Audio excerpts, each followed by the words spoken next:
ஸ்டாண்டர்ட்லேருந்து எனக்கு கிளாஸ்மேட் ஜெயகணேஷ் வங்கியில் இருக்காரு. சுவாசம் பதிப்பகம்னு ஒரு பெரிய பதிப்பகத்தை நடத்துகிறாரு அவங்க மனைவி அவரும் சேர்ந்து. அவர் தான் நண்பா நம்ம கூட 10th வரைக்கும் படித்தவங்க கிருஷ்ணகுமார் ஞாபகம் ஒரு காலத்தில் வாழ்க்கை நம்ம கூட்ட அடிக்கிற அடியில் காலையில் என்ன சாப்பிடாம மறந்து போயிருக்கு. கிருஷ்ணகுமார் பேர் கேள்விப்பட்ட மாதிரி இருக்கு மச்சா, எனக்கு சரியா ஞாபகம் இல்லைன்னு.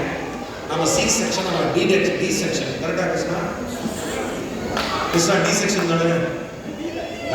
டி செக்ஷன் தானே. கொஞ்சம் அந்த முகம் அப்படியே அரசல் பரசலாக ஞாபகத்துக்கு வந்துச்சு. அப்புறம் கிருஷ்ணகுமார் பேசினாரு. நான் நிகழ்ச்சி ஒத்துக்கிட்டேன். வழக்கம்போது ஒரு நிகழ்ச்சி மாதிரி தான் நான் ஒத்துக்கிட்டு வந்தேன். ஜெயகணேஷன் தான் நம்ம கூட படித்த நண்பன், 10th வரைக்கும் படித்த நண்பன். அவன் இடத்துல ஸ்கூல்னு வந்தேன். இங்கே வந்ததுக்கு அப்புறம் தான் தெரிஞ்சது சில நண்பர்கள் எப்பொழுதும் நம்முடன் பேசிக் கொண்டிருப்பார்கள். அவர்களால் நமக்கோ இந்த சமுதாயத்திற்கோ எந்தவித நன்மையும் எப்பொழுதும் ஏற்படவே ஏற்படாது.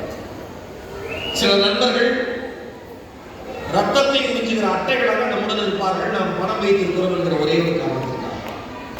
சில நண்பர்கள் புகழினுடைய உச்சியில் புகழினுடைய வெளிச்சத்தில் நாம் இருக்கிறோம் என்பதற்காகவே நம்முடன் அவ்வப்பொழுது தொடர்பில் இருப்பார்கள்.